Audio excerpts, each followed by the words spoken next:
Chris में मेरे प्यारे भाई और बहनों, सबको जय यीशु। तो जैसे ही मैं ये वचन आपको सुनाने जा रही हूँ, उससे पहले मैं आपको बताना चाहती हूँ, कभी कभी हम सोचते हैं क्यों लोग हम पर हावी होते हैं। हम सोचते हैं क्यों लोग हम पर हमला करते हैं। हम सोचते हैं क्यों हम पर ही ऐसा किया जाता है। तो जैसे ही मैं यहाँ पर ईसाइयाह का ग्रंथ अध्याय 52 को पढ़ रही थी, तो धीरे धीरे जैसे जैसे वचन मैं पढ़ती जा रही थी, तो वचन के अनुसार देख रही थी कि वचन में प्रभु क्या कहना चाहते हैं। तो यहाँ देखते हैं आशा, आनंद और छुटकारे का संदेश किन के लिए? इस्राएलियों के लिए। किन के लिए? प्रभु की प्रजा के लिए। यहाँ पे हम देखते हैं प्रभु सांत्वना और छुटकारे का वादा करते हैं। क्यों करते हैं? क्योंकि बेबीलोन के निर्वासन के बाद के दौरान आध्यात्मिक नींद और पीड़ा से जागने की एक विनती है। जेरूशलेम एक आलीशान शहर था, किंतु जब उसने पाप किया, विश्वासघात किया ईश्वर के साथ, यानी वे मूर्ति पूजा में लिप्त होकर उन्होंने ईश्वर के दंड को सहा। जब उन्होंने ईश्वर की आज्ञा का उल्लंघन किया तो उन्हें क्या मिला? दंड मिला। और दंड क्या मिला? बेबीलोन के राजा यरूशलेम पर हावी हो गए। जेरूशलेम बंदी बनाया गया। अब हम देखते हैं वचन में किस तरह पिता ईश्वर अपने लोगों को सांत्वना देते हैं, उनके साथ वादा करते हैं कि मैं तुम्हारे साथ हूँ, मैं तुम्हारा प्रभु हूँ। सियोन जाग, खड़ी हो जा, सामर्थ्य धारण कर। यहाँ पे हम देखते हैं आध्यात्मिक जागृति और पुनर्स्थापना का आह्वान। पवित्र नगरी जेरूशलेम, वैभव के वस्त्र धारण कर, मतलब कि शौक और बंधन के वस्त्रों को त्याग, क्योंकि बेखतना और अपवित्र व्यक्ति फिर कभी तुझ में प्रवेश नहीं करेंगे। तो इस वचन के साथ हम अपने जीवन में थोड़ा सा ध्यान देंगे। प्रभु हमें कहते हैं, हमारा नाम लेकर कहते हैं, जाग, खड़ी हो जाओ, सामर्थ्य धारण करो। पवित्र नगरी जेरूशलेम, वैभव के वस्त्र धारण करो, यानी शोक और बंधन के वस्त्रों को त्यागो। हमारे जीवन में हम देखते हैं हम कौन सी परिस्थिति में हैं इस समय। हो सकता है पाप के बंधन में, हो सकता है किसी की गुलामी में, हो सकता है हमारी आवाज इतनी जोरावर नहीं है जो हम दूसरों का मुकाबला नहीं कर पा रहे हैं और हम उदास हैं। तो उस उदासी को दूर करने के लिए आज प्रभु कहते हैं, पवित्र नगरी जेरूशलेम, वैभव के वस्त्र धारण कर, क्योंकि बेखतना और अपवित्र व्यक्ति फिर कभी तुझ में प्रवेश नहीं करेंगे। अपवित्र व्यक्ति, जो लोग हमारे जीवन को नष्ट करते हैं, जो हमारे जीवन को खराब करते हैं, जो हमारे सही चलते हुए रास्तों को बंद करते हैं, उनके लिए प्रभु कहते हैं निराश मत होवो, मैं उन्हें, वे कभी भी तुम्हारे जीवन में प्रवेश नहीं करेंगे। जेरूशलेम, धूल से उठकर खड़ी हो जा, यानी हर मातव और गुलामी से उठ खड़ी हो जा। धूल से उठकर, जो भी धूल तुझ पर पड़ी है, हार की, मातम की और गुलामी की, उस धूल से उठ और खड़ी हो जा और अपने सिंहासन पर विराजमान हो जा। सियोन की बंधनी पुत्री, अपनी गर्दन की बेड़ियां तोड़ डाल। तो यहाँ पे पिता ईश्वर, हम चाहे उसके कहे हुए नियमों पर चलें ना चलें, हम विश्वासघात करते हैं, हम उसकी बातों को मानते नहीं हैं, फिर भी पिता ईश्वर द्रवित होकर, दयावान होकर, अनुकंपा से भरपूर होकर अपने लोगों से कहता है, धूल में से उठकर खड़ी हो जाओ, पाप में से उठकर खड़े हो जाओ, बीमारी में से उठकर खड़े हो जाओ, निराशा में से उठकर खड़े हो जाओ, अपने सिंहासन पर विराजमान हो। यानी अपने पिता को जानो, अपने ईश्वर को जानो। वे तुम्हें प्यार करता है, वे तुम्हारी देखभाल करता है, वे तुम्हें चाहता है कि तुम ऊंचे स्थान पर बैठो। तो कितना सुकून भरा ये वादा है प्रभु का। प्रभु कहता है तू बिना मोल बेच दी गई थी। बिना मोल मतलब हमने ईश्वर से संबंध तोड़ दिए, हमने ईश्वर से संबंध तोड़े, हमने पाप में अपना ध्यान दिया और पिता को हम छोड़कर दूसरे जगहों पर भागे जहां पर हमें शांति नहीं, अशांति मिली। अब बिना मोल तेरा उद्धार किया जाएगा। कहता है कि मैं तेरा पिता हूँ, मैं तेरा ईश्वर हूँ, मैं तेरा उद्धार करूँगा। क्योंकि प्रभु ईश्वर ये कहता है, प्रारंभ में मेरी प्रजा रहने के लिए मिस्र गई थी। यानी वो इस्राएल के ऐतिहासिक कष्टों का वर्णन करता है, किस तरह इस्राएल के लोग मिस्र देश में रहे और वहाँ पे उन्होंने कष्ट सहन किए। अंत में असूरियन ने उस पर अत्याचार किया और हर समय प्रभु ये कहते हैं, मेरी प्रजा ने अत्याचार सहे, मेरी प्रजा ने कष्ट सहन किए और अब यहाँ मेरे पास क्या रह गया। ये प्रभु की वाणी है, क्योंकि मेरी प्रजा अकारण निर्वासित की गई और उस पर शासन करने वाले उनका उपहास करते हैं। ये प्रभु की वाणी है, दिन भर मेरे नाम की निंदा की जाती है। तो प्रभु यहाँ पर अपनी प्रजा के लिए दया दिखाते हैं। कहते हैं उन्होंने मेरी प्रजा पर अत्याचार किए हैं, मेरे नाम की उन्होंने निंदा की है। उस दिन मेरी प्रजा मेरा नाम जान जाएगी। उस दिन मतलब यहाँ पे उस दिन का मतलब कि प्रभु यीशु जो आने वाले हैं वे इस प्रजा का उद्धार करेंगे। मेरी प्रजा मेरा नाम जान जाएगी मतलब प्रभु के स्वभाव को जान जाएगी कि प्रभु कितना दयालु है। वे अनुभव करेगी कि मैं वही हूँ जो कहता हूँ मैं यही हूँ। मैं वही हूँ जो कहता हूँ मैं यही हूँ मतलब कि प्रभु सचमुच में हमारे साथ उपस्थित हैं। जब वे वादा करते हैं उस वादे को प्रभु निभाते हैं। जो शांति घोषित करता है, सुसमाचार सुनाता है, कल्याण का संदेश लाता है। कल्याण का संदेश लाता है यानी ईश्वर ने अपने लोगों को त्यागा नहीं। कल्याण का संदेश मतलब आशा का संदेश।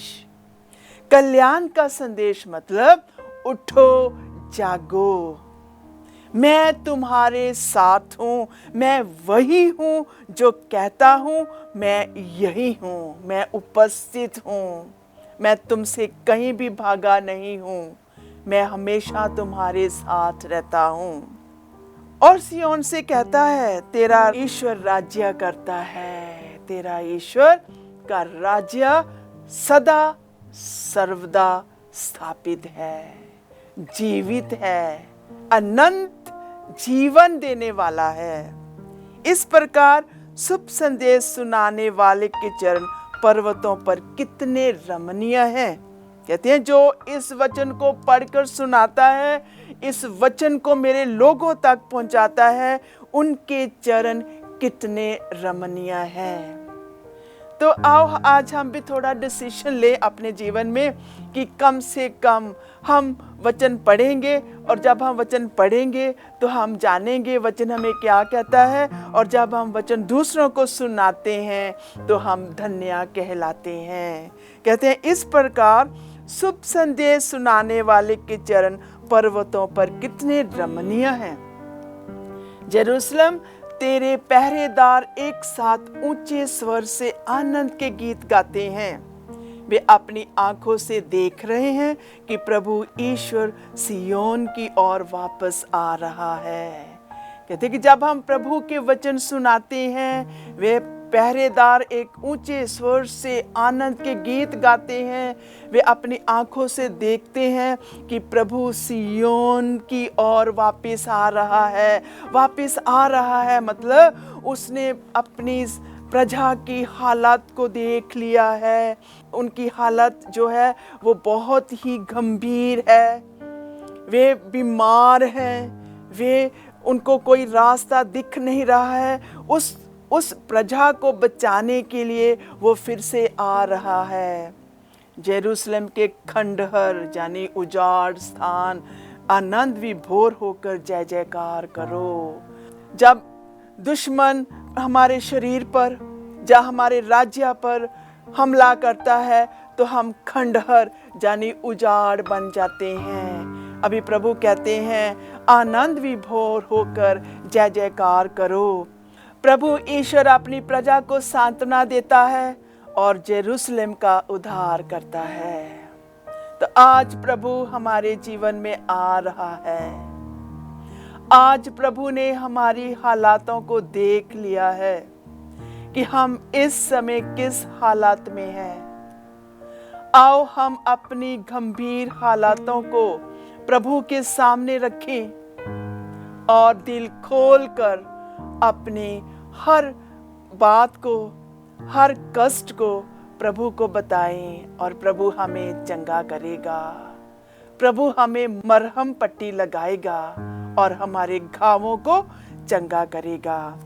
प्रभु ईश्वर ने समस्त राष्ट्रों को देखते देखते अपना पावन सामर्थ्य प्रदर्शित किया है। प्रभु जब हम देखते हैं वे हमें अपने सामर्थ्य से भरते हैं और कहते हैं मैं तुम्हारा ईश्वर पवित्र ईश्वर हूँ, और अपनी पवित्रता को हम पर दर्शाते हैं। पृथ्वी के कोने कोने में हमारे ईश्वर का मुक्ति विधान प्रकट हुआ है। और मुक्ति विधान क्या है? मुक्ति का संदेश कि प्रभु हमें अपने बेटे को, यीशु को हम पर प्रकट करेंगे और हमें मुक्ति देंगे। प्रस्थान करो, वहां से जाओ, किसी अशुद्ध वस्तु का स्पर्श मत करो। प्रभु के मंदिर के पात्र ले जाने वालों, बाबुल से निकलकर अपने को पवित्र करो। कहते हैं कोई भी अशुद्ध वस्तु को स्पर्श मत करो। प्रभु के मंदिर के पात्र ले जाने वालों, जब प्रभु के मंदिर के सारे पात्र लिए बाबिलोन के राजा वहाँ के पवित्र यानी कि sacred vessels were taken from the temple, so God was disappointed, God was sad about it, and he said that now you come back, make yourself holy, अपने आप को पवित्र करो और पवित्र हो जाओ, मैं तुम्हारे साथ हूँ। बाबुल से निकल जाओ यानी पाप से निकल जाओ, गुलामी से निकल जाओ और शुद्ध हो जाओ। तुम हड़बड़ी में नहीं जाओगे, तुम भगदड़ में नहीं भागोगे, क्योंकि प्रभु तुम्हारे आगे आगे चलेगा। इस्राएल का ईश्वर तुम्हारे पीछे पीछे आएगा।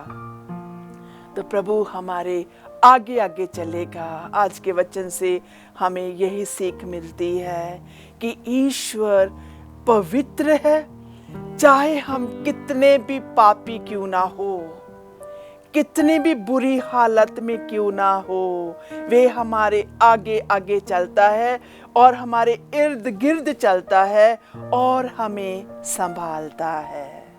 प्रभु अपने लोगों को सांत्वना देते हैं कि मैं तेरे आगे आगे चलूंगा, मैं तेरे पीछे पीछे रहूंगा।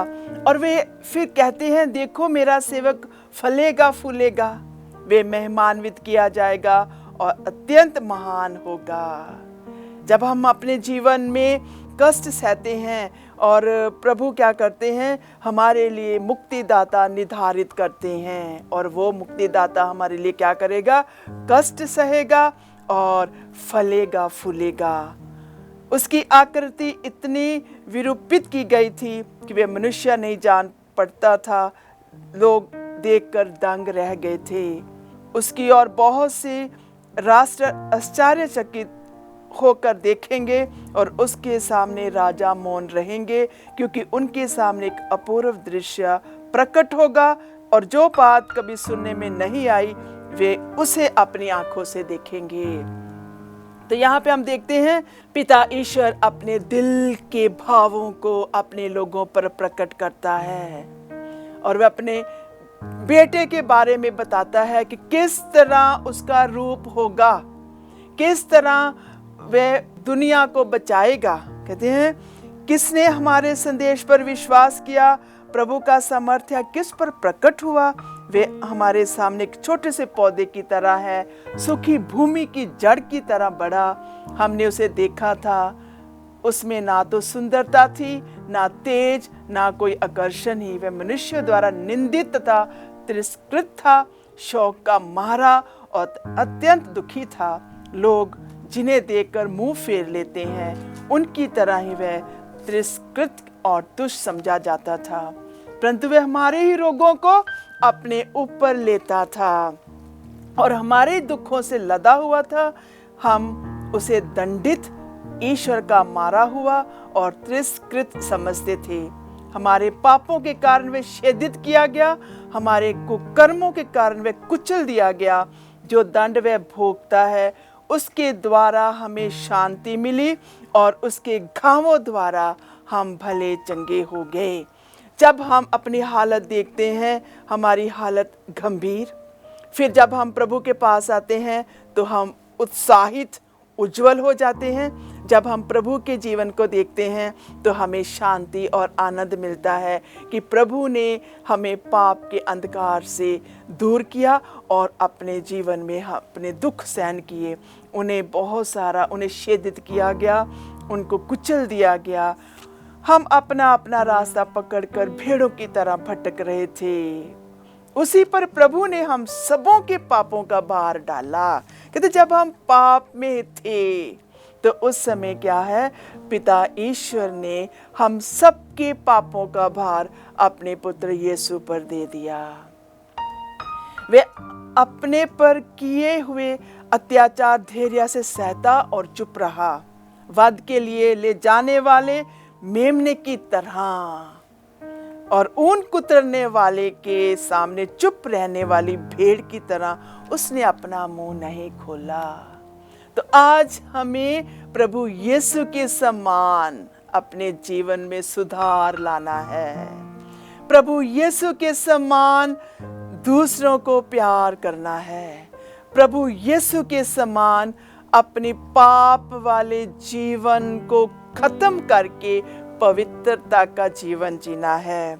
वे उसे बंदी गृह और अदालत ले गए, कोई उसकी परवाह नहीं करता था। वे जीवितों के बीच में से उठा लिया गया और वह अपने लोगों के पापों के कारण मारा गया।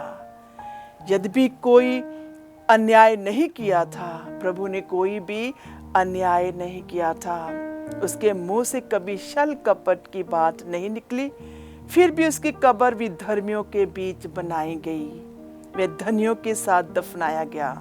प्रभु ने चाहा कि वह दुख से रौंदा जाए, उसने प्रायश्चित के रूप में अपना जीवन अर्पित किया।